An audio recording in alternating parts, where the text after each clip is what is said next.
Oh, we got an intro. Well, we official. We got an intro. We got an intro.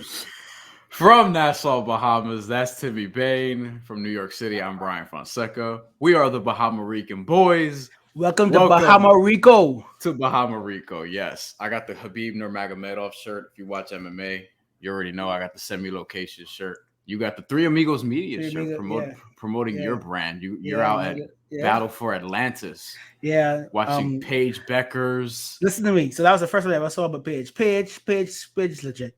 Paige Paige is is legit. awesome. And I didn't realize that was I'm pronouncing him As he fud, yeah. that was her third game ever. I was like, what?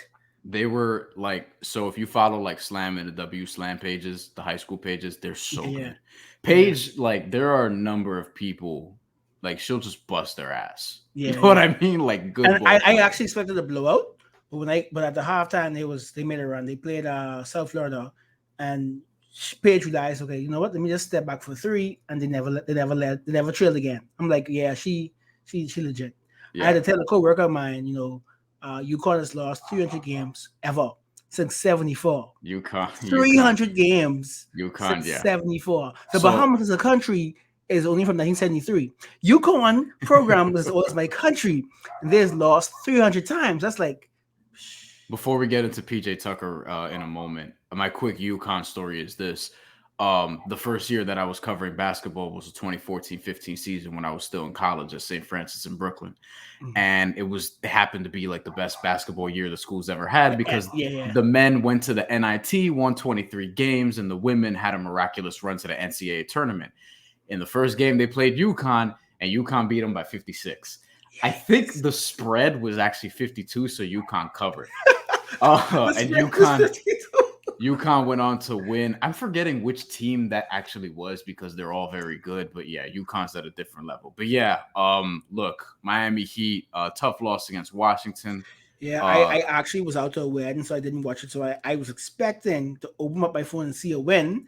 And I see we lost 3. Yeah, because I was doing some work, so I was kind of in and out of it or whatever. But I'm obviously all caught up now. You had the wedding sneaking basketball scores, like okay, I saw he was up. Yeah, and I also had the fight last night. I had Terrence Crawford and Sean Porter. Yeah, guys, he tried to get me to watch the fight. I got home like as the fight was starting, and I could not open my eye. I fell asleep with the phone open, with the link open. It's like, Bryan, send me this, and I woke up and the fight was over. It was. I heard it was like incredible. Yes, and Sean Porter retired. Salute to him. But as much as I do want to talk about that, Miami Heat, as of this recording, 11-6 in the Eastern Conference. They in the NBA rather. They're 4th in the Eastern Conference. Last week, on our first episode, on our premiere episode after the pilot, that is, we did 1-month player grades and we focused on the core 5. We focused on Bam Adebayo, Kyle Lowry, Jimmy Butler, Duncan Robinson, and of course Tyler Hero. The core 5, Yes, the core 5. Now, PJ Tucker is somebody we did not mention last week, so we are going to show some appreciation for him this week. PJ Tucker, right now at this point of the season, has been sort of a revelation, I guess, to some people, because a lot of people thought he might have been washed. And, at this point of the year, as you can see at the bottom there, thank you, David, 7.5 points per game, 6 rebounds, 1.6 assists, career best 131 offensive rating, and 0.153 win shares per 48. And if you look at a lot of these advanced metrics, like, he's just blowing it out the water right now. Is that sustainable? I'm not sure. But Timmy, I mean, we're seeing a couple things that I want to know. One, obviously, we knew the defense and the switch. Yeah, that came with it. It's still there, right? He's in his mid-30s. He's in the if you want to call it the twilight of his career, so be it. I'm not going to say that to his face, but you can do that, right? And as Nikias Duncan, who wrote a profile on him this week, coincidentally, because we have been planning to talk about PJ Tucker since last week, wrote a profile about how he's been the ultimate role player, role as in ROLL, and that's part of his game this year. Is just on the pick and roll, whether it's for Jimmy Butler. And it's really the Austrian rules that really sticking out to me. The floaters has been key so far. 14 of 19. And I've never seen that before. 14 of 19 headed on floaters heading into last night. And the games I've watched, I've never physically seen with my own eyes him missing a shot. So to me, he's perfect. Every time I've seen him watch a type of float in the game, it has always gone in. That's in person, that's on TV, that's on. Never seen him miss. Yeah, so Saturday, as Nakai has noted, 14 of 19 on floaters on the season. PJ Tucker before that Wizards game. Timmy, I mean, what have you seen from PJ Tucker so far? Because he's definitely outdoing my expectations so far. So I have waffled between being PJ's underrated and overrated over the last 4 to 5 years. Like Houston's like, yeah, man, this man is perfect. Even when he was the center, like, yeah, he's perfect. And he went to his last year when he wanted to ask for a trade, it's like, okay, he might just be washed because after the trade, he shot his numbers created like he was known as a corner man, but he only hit like maybe like 31% from the corner. So it's like, okay, maybe it was, and then I saw he did the Durant, and everyone said yes, Durant still cooked him. But if you actually watch basketball and not just read stats, you could see how exhausted Durant was, and we all know if Durant had just a little bit more lift in his legs, doesn't matter that he is frozen the line the first time. If Durant had just a little bit more lift, he would have hit that three, but PJ like stuck with him, and you could see he's respected. Like KD never said a bad word about him. Like the media was like, "Oh, PJ Tucker is more than him." KD was like, "Man, that's some good defense." So coming in when we signed him, okay, I was like, so the reason why I waffled, he's 6'5", like he's short, but he's stocky. So like I knew for sure we would get one thing. This team loves to do is switch. But once you switch, you have and PJ could offensive rebounds. So I expected the offensive rebounds. I expected the corner threes. I expected the off the screen rolls. But the offense, I saw PJ catch a ball and do a spin move layup. I was like, whoa. Yo, the putback dunk. We talked about this last week a little bit. Yes. I was really watching the game. I was like, is that PJ Tucker? I thought that was Bam. This was against. Was that against the Lakers? Right? Yes. That essentially pushed the game into overtime, right? Right, exactly, because they ended up losing. They would have lost in regulation. I was like, what thing? I literally did I no cap. I literally took off my glasses. I said, pardon me. So literally, and because we're part of the 5 Reasons Sports group now, we're in some of these group chats, and I was looking at people saying the same thing I was thinking to me, where he went up for the putback dunk in that clutch moment against the Lakers, and I really thought it was Bam. Right. Then I would have swore to you if you had asked me. I said, "Oh, that was Bam." Yeah, I thought it was Bam because it looked like a Bam dunk. So that says a lot about the athleticism, and there's something to be said for look, we've talked about Jimmy and his athleticism, and he's dunking more and things like that. I'm seeing Jimmy catching alley-oops. I'm like, what is in the Miami juice during this offseason? Like you spend the offseason there, and you. Yeah. Is it the anyway? This is the wrong show. I gotta come up the cocaine. That's an extra. Yeah. It's definitely not that because they'd be in a lot of trouble. Yeah. But you know what? That leads me into something I wanted to get into. I think, and I'm not sure what it is because with Jimmy Butler, I could point to the rest. But with PJ Tucker, it's like he was just in the NBA Finals with the Milwaukee Bucks playing a lot of minutes. He was hurt. He came to the Bucks hurt. He missed a lot of games, and then Ethan said, and the pod said, be prepared to get a lot of rest games from PJ, because he always has these nagging injuries. So I was really expecting PJ to get like 25 minutes a game, and a little charge there, a little screen there, but this dude is playing. So a couple of things. One, there were times where I was thinking like, okay, one of the things we thought about who's going to close, and Eric Spoelstra pretty much said like PJ Tucker is going to constantly close. To which I was like, all right, maybe there's a handful of nights where he doesn't, where he's just off, whatever the case may be. Yeah, we started seeing signs of that last year and things like that.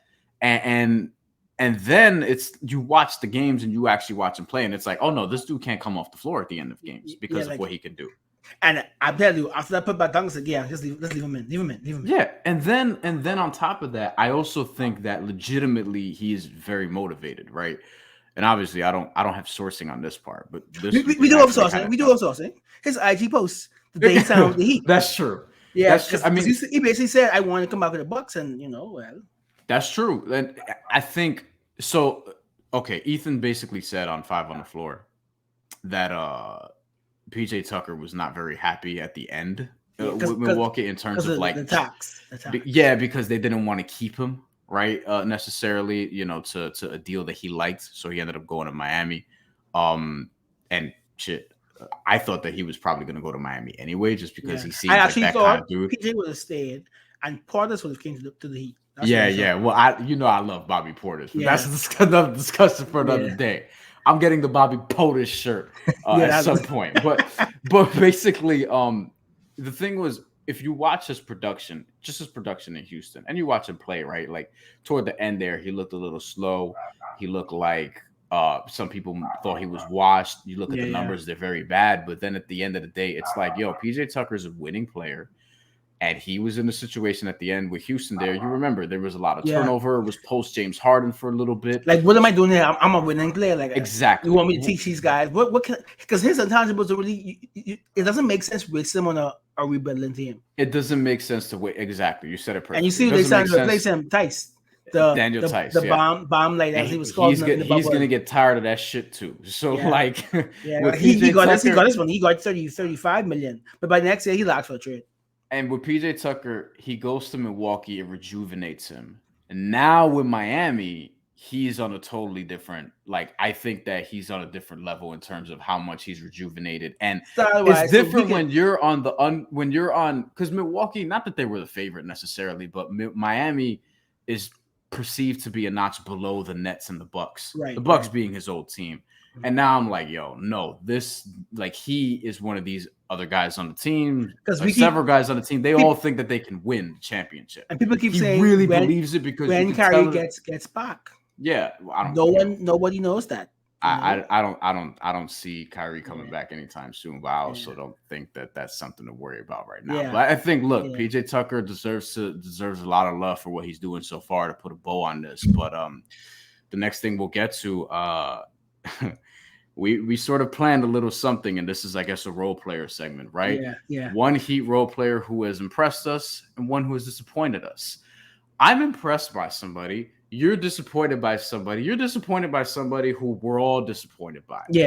So I'm going to start with the positive side of things. Go ahead. Before that is Caleb Martin, who has been impressive to me lately. Caleb, not Cody, because he does have a twin. And I know that. And those numbers, they don't really show what he really can do. Yes, but he's been in the rotation for 12 games.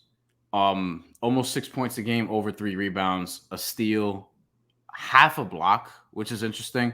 And this is in about 17 minutes per game or so. The shooting splits right now, he's shooting 45% from the field, just about, which is good.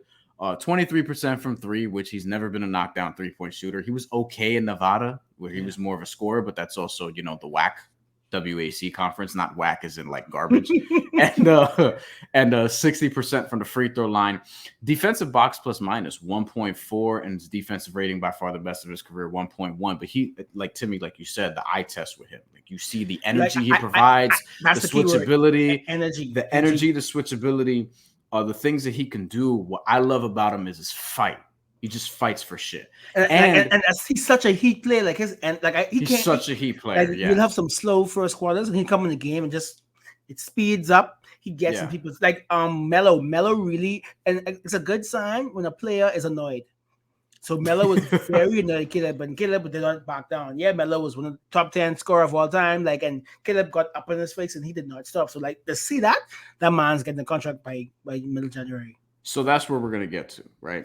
Because here's the thing. I like two-way contracts. I remember the first time I learned about two-way contracts. It was almost 5 years ago at this point. It was 4.5 or something like that. Really? It feels like only last year. But two-way right. So I was writing at SB Nation. This is when I was covering the Brooklyn Nets. And in 2017, they had signed a dude named Yakuba Owatara. I might be butchering his name, French guy, who was a shooting guard who ended up playing with the Long Island Nets and ended up not really being good. And he never actually played it in a game with the Brooklyn Nets. And then they cut him and then brought in like Milton Doyle, Jacob Wiley, et cetera, et cetera. But that was when two ways were a thing and Exhibit 10s first became a thing. And it was that before that 2017-18 season. It was that summer. It was the first I heard about it. So I've always thought it'd be advantageous if you can get in this, sort of scenario, a Caleb Martin where he's actually had experience in the NBA as opposed to just giving it to the undrafted rookies. Right. Unless the undrafted rookie's really good. Everyone thought the Heat second was good. That was such a when boys dropped that bomb. I was like, wow, he's pretty good. Yeah, see that I was surprised by that because we were looking at like in summer league, like we were thinking about Omer Yurtseven as potentially getting a two-way contract, right? And he got legit. and he got a legit contract, which was surprising. Was Gabe Vincent going to get one? And last year was Max Strus, and he ended up getting a contract. And I think Caleb Martin is in that sort of class shit. I think a lot of people would probably take him over Gabe Vincent right now, though they play different positions. But right, and just to toss it to you real quick, but let me just say this. But Caleb Martin, I think that with his 2 years of experience, it helps. And the fact that he's 26 years old, recently turned 26, I think in September, he's somebody who, like, he doesn't want to be on a two-way contract. Like he has a twin that's on a regular contract. Right, he wants to be an NBA player. And I think that fits right into what Miami does organizationally, schematically. And I think that he's going to prove himself and eventually take somebody's spot that we're not going to mention yet. We will in a few seconds, but his name is Casey Okpala. I had very high hopes for him. That's the guy Timmy's disappointed in, by the way. So we'll just get right into it. There's documentation in our group chats. We actually thought Casey was going to average we actually thought what Caleb was doing right now, because this was before they signed Larry. All of this, we said at the end of the season next year, Casey will have this role. I am disappointed because I'm not even getting to the picks we traded for him. Just from a development standpoint, I always thought the Casey would have been the backup for this season. I thought Morris was really coming just to ride the bench, probably Miami, be a break in case of emergency type of thing. Markeith? Yeah, because remember Ethan said that it was supposed to be KZ and Keith for the battle for the fall. Like they had that much hope for KZ. In camp, I said, nope, Keith plays. Well, after the bubble, we came back like in that quick turnaround to the 2020-2021 season. We were like, yo, all right, KZ's going to play. Like, I guess he's going to play or whatever the case may be. He started some games last year and, you would see like 22 minutes, 4 points, 2 rebounds, and not really being a factor out there when you watch with your eyes. So I thought that this was going to be perfect. I thought, and this is maybe my bad. So we had the Olympic qualifiers. Okay, he starts reps because people understand Casey didn't play a lot. He had the Achilles, he had the bubble season, like he has done a lot of reps. So I said, okay, the world reps, summer league reps. He looked bad. And he couldn't play in the G League last year, really. He couldn't go back and forth because they actually remember they only had a bubble and the Heat decided not to do the bubble. Yeah. So maybe if the Heat sent him to the bubble, he would have a different experience. But I think Omer didn't Yurtseven play in the bubble with OKC? I think so. So he was getting buckets. So my last hope for KZ was going to be this summer camp off the camp, and he looked bad. So you've been out in the league 3 years. You don't have a defined role.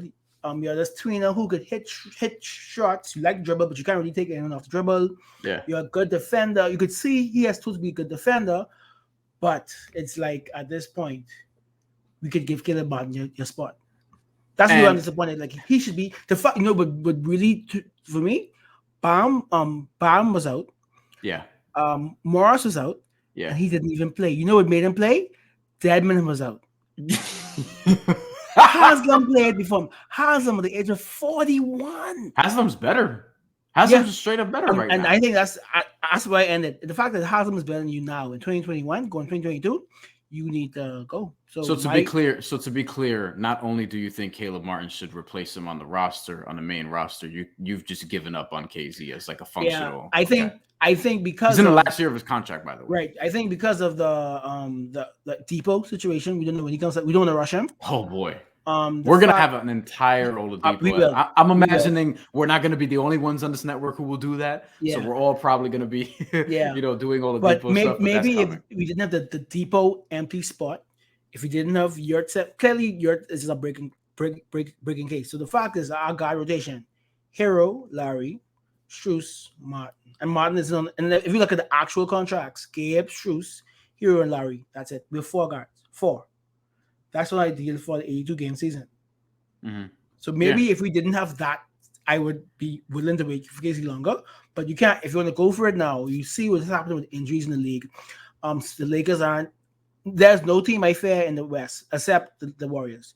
So this is the time to go for it. So if we need to get some help, because clearly we see what Jimmy does with rest, what Larry does with rest, we need another guard, and we can't force Depot. He needs to come back on his own pace. So I think we need to. Well, Look, and we can do another episode on guys that they can get, but I'm on the John Wall or Tyus Jones Yes, train yes, because yes. Tyus Jones is a Jimmy Butler guy. They played together in Minnesota, and I think he would be like the perfect sort of Heat backup point guard. And that he's Jimmy's boy, so you know. Yeah, yeah. I mean, like I think he took Tyus Jones to see his brother He Trey did at on Duke. a PJ. He did. This is when Duke was playing Texas Tech. Yep. That's where I thought Jared Culver was going to be a star. Stupid me. Wow. And I Yeah, mean, he was the best player on the floor last night. And Zion, RJ, Cam Reddish were yeah. all there. And when the Grizzlies got him in the, I was like, that's sneaky, but they waived him, didn't they? Or they benched him? I don't know if they waived him. I would have to look that up. Yeah. But like, I mean, he's better. He's still better than Casey Okpala at this point. Yeah, Casey Okpala, 8 games this year, 47 minutes in total, 1.5 points per game, 1.5 rebounds also. And he's not even shooting 30% from the field. He's 100% from the free throw line, and then I looked up why, and it's because he's 2 for 2. Oh, 2 he's for 2 for 2. Yeah. Yeah. So, I remember. So I deleted this tweet actually since because I just. Look, sometimes you just got to delete your tweet so that people don't do the corny shit of like, what about now? Because I remember one time I was like, yo, and Boston fans, we had some fun about this, so it didn't end up being nothing. But I remember I had a tweet where like, why would you? This is when I was covering the Nets, and Karis LeVert was balling out of his mind before he dislocated his leg. Why would you trade him for Jaylen Brown or something along those lines? Because that was a rumor or something. Along the lines. Is I was like, are we sure Jaylen Brown's like that much better? Whatever. I think I remember that they do that. Yeah. At that point, it was like a lot closer. And now in hindsight, obviously, I mean, Karis LeVert's had so many injuries. Yeah, but Jaylen is legit. So the reason why I bring that up is because I had a tweet after the bubble finals where I was like, look, and the Heat are also going to add KZ Okpala next year, who might be pretty good. Which is funny in hindsight, right? Oh boy, look at these stats. Look, and I don't mean to totally poke fun at the dude, but it's like this is where my head was, right? Like I was envisioning either prior to last year or prior to this year, probably prior to last year, not prior to this season. I was envisioning something along the lines of 15 to 22 minutes per game, as I texted you, probably between 7 to 10, 11 points per game, mostly coming off the bench with some spot starts. 5 rebounds. 4 rebounds, whatever the case may be, decent. And rebounding guys, he legit. He had the percentages, the blocks. It's like he believed in Gazy. He believed. Well, here's the thing, and this is what I was telling David before we started. I would cover like Nets games, St. John's games, high school games, whatever, or boxing fights, MMA matches, whatever in the area. I will come home. What would always be on during basketball season? Pac-12 basketball very late at night because it'd be like 12 and who else is playing? It'd be like Stanford versus Oregon. And it's like, oh, okay, I got Bobo and I got KZ Okpala. That was when he started, like you started reading about him being an NBA draft prospect, potentially late first, early second, whatever the case may be, mid-second. And I would watch him and I was like, yo, this dude is pretty good. I saw him a handful of times because I caught some of them games.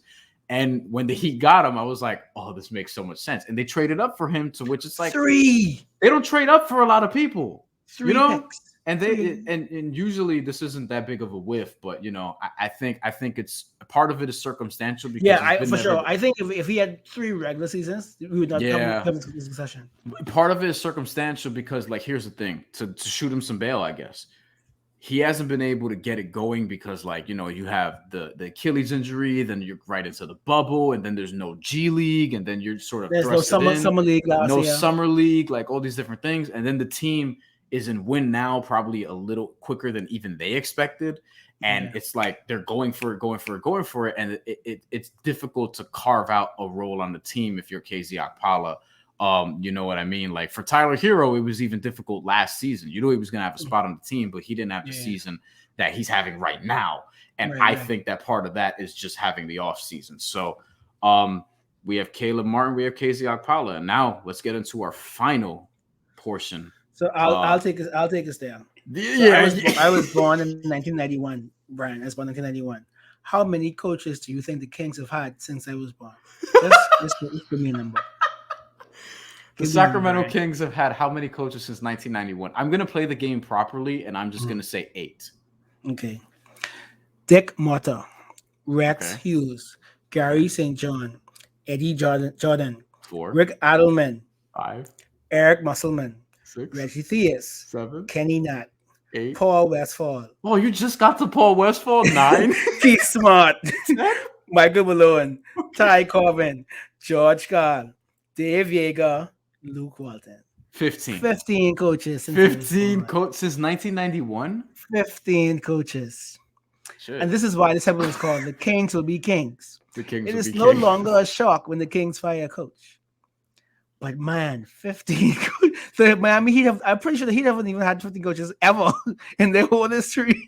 Oh no, absolutely. If you do, you know what? I can look that So up. why you Actually, looked it up, right? I mean, shit. They've had Spolstra for how long? You Since know what I '07. mean? You know, he's currently the longest tenured after Pop retires. Spo will be the longest tenured coach. He's been there since '08.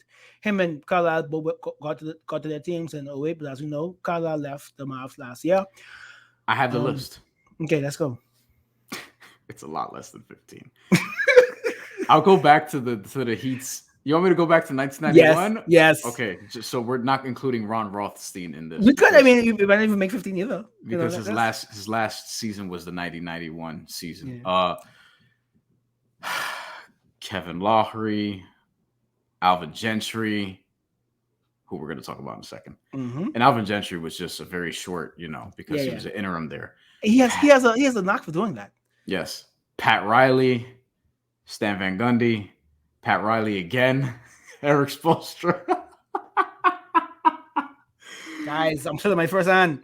5 coaches. 5. 5 different coaches and 6 different tenures.